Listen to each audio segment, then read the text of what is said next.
सोचिए, भीड़ से भरी सड़कें, रोज की भाग दौड़ और हर तरफ लोगों का शोर, और फिर भी अंदर से एकदम अकेलापन।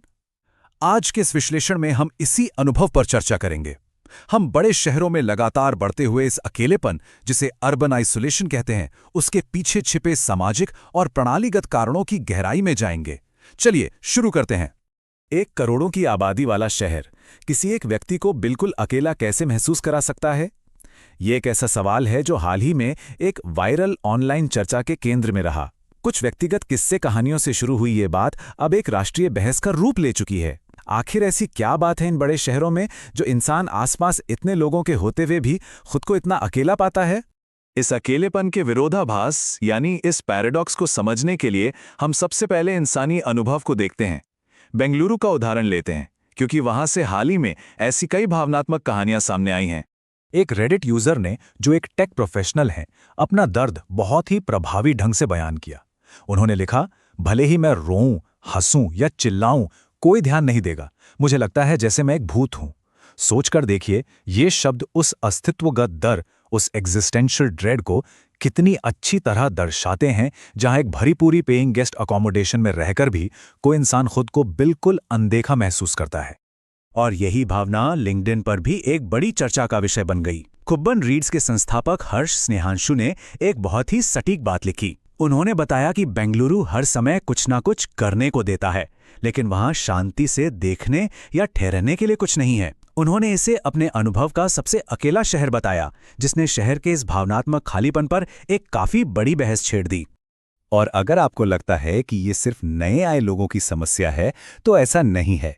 एक और रेडिट थ्रेड में जब एक युवा पेशेवर महिला ने नए दोस्त बनाने के संघर्ष को साझा किया, तो वहां किए गए कमेंट से पता चला कि स्थानीय लोगों के पास भी अब दोस्तों की वो संख्या और गुणवत्ता नहीं बची है जो पहले हुआ करती थी। ये इस बात का सबूत है कि ये सिर्फ किसी एक प्रवासी की परेशानी नहीं, बल्कि एक बड़े पैमाने का संकट है। तो आखिर इन शहरों के माहौल में ऐसी क्या बात है जो इस अकेलेपन को बढ़ावा देती है? चलिए देखते हैं कि लगातार कुछ करते रहने और बस शांति से अस्तित्व में रहने के बीच क्या अंतर है। यहाँ शहरों की संस्कृति के बीच एक बहुत बड़ा अंतर देखने को मिलता है।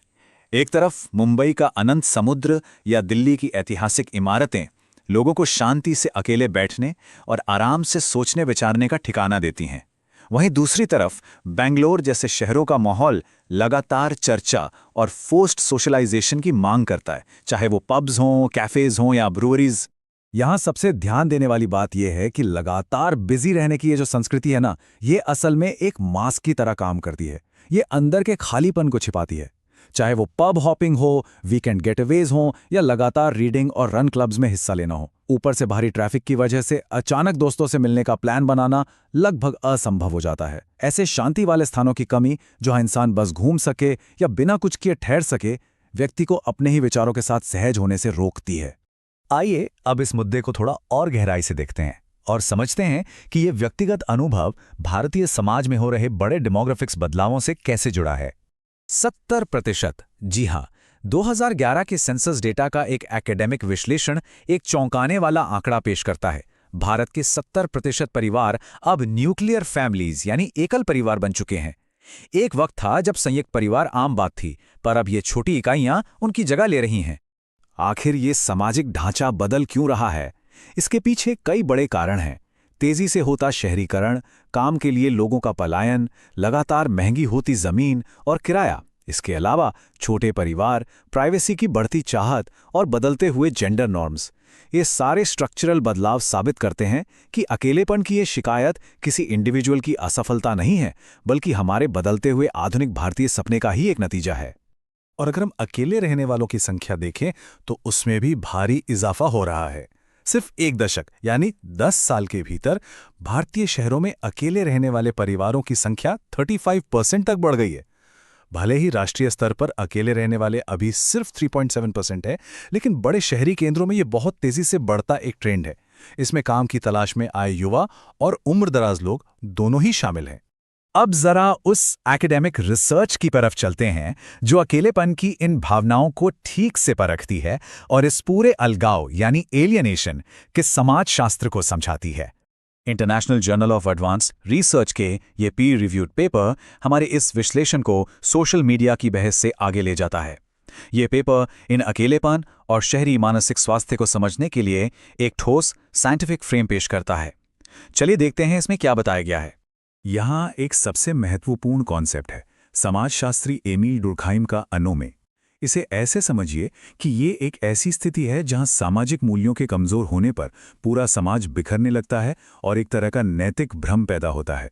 मुख्य बात यह है कि जब तेजी से शहरीकरण होता है तो हमारी जो ट्रेडिशनल कम्युनिटी थी वो टूट जाती है।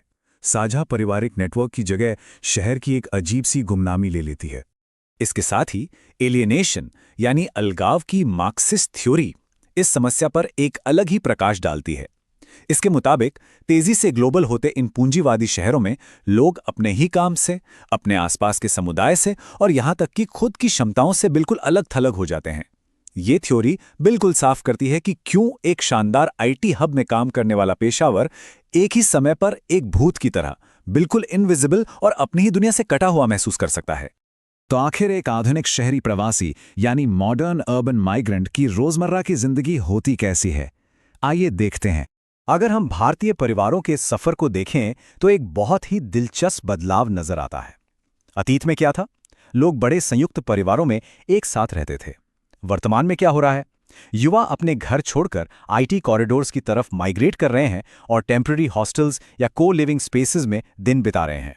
और भविष्य इशारा कर रहा है प्राइवेसी और कंजम्पशन पर केंद्रित छोटे एकल परिवारों की ओर।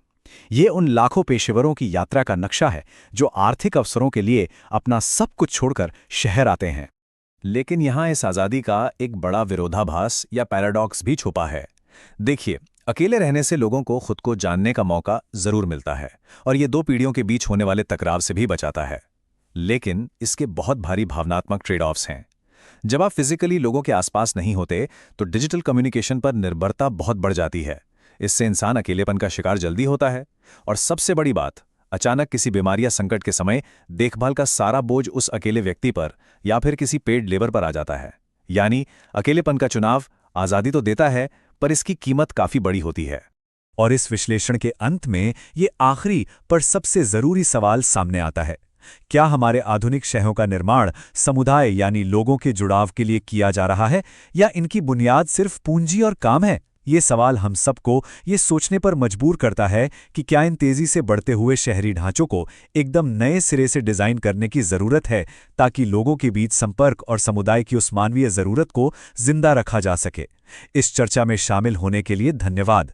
आशा है कि इसने शहरी अकेलेपन के मुद्दे पर आपको एक नया नजरिया दिया होगा।